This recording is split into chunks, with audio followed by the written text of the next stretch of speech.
तनावपूर्ण दौर से गुजर रहे भारत और मालदीव के रिश्तों में थोड़ी नरमी आती दिखने लगी है।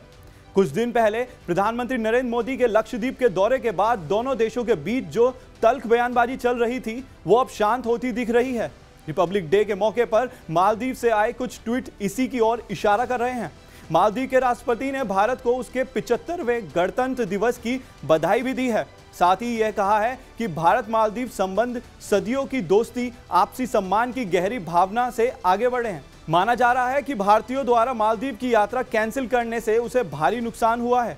एक रिपोर्ट के मुताबिक मालदीव को करीब 400 करोड़ से ज्यादा का नुकसान हो चुका है। शायद यही वजह है कि मालदीव अब भारत से अपने संबंधों को सामान्य करना चाह रहा है। पिछले साल नवंबर में मोहम्मद मुइज़ू जब मालदीव के राष्ट्रपति बने, उसके बाद से ही भारत और मालदीव के बीच तल्खी का आलम है। मोहम्मद मुइज़ू की सरकार बनते ही मालदीव ने भारत की सरकार को यह अल्टीमेटम दिया कि वो अपने सैनिकों को दिल्ली वापस बुला ले, जो फिलहाल राजधानी माले में मालदीव की मदद कर रहे हैं। अभी हाल ही में मालदीव की सरकार ने चीन के एक जहाज को भी मालदीव की राजधानी माले के बंदरगाह को इस्तेमाल करने का आदेश दे दिया। इसको भी भारत में अच्छा नहीं माना गया। भारत को शक है कि चीन उस रिसर्च जहाज का इस्तेमाल खुफिया गतिविधियों के लिए करेगा। भारत की आपत्ति और चिंताओं के बावजूद मालदीव का एक कदम चिंताजनक था। ताजा विवाद में प्रधानमंत्री नरेंद्र मोदी जब लक्षद्वीप गए और वहां से उन्होंने तस्वीरें शेयर की और लोगों को एडवेंचर के लिए लक्षद्वीप आने की अपील की, तो लक्षद्वीप और मालदीव की तुलना होने लगी।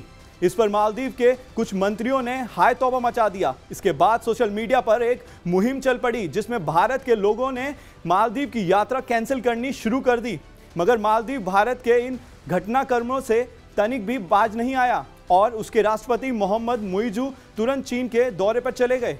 ऐसे में भारत के रिपब्लिक डे पर मालदीव के राष्ट्रपति की बधाई को काफ़ी अहम माना जा रहा है, जिसमें उन्होंने भारत के लोगों और सरकार को मालदीव के लोगों और सरकार की तरफ से बधाई दी है। मालदीव के राष्ट्रपति के अलावा विदेश मंत्री मूसा जमीर और 2 पूर्व राष्ट्रपतियों ने भी भारत को बधाई दी है। बाकी देश और दुनिया की तमाम बड़ी खबरों को देखने के लिए आप सभी बने रहें TV9 भारतवर्ष के साथ।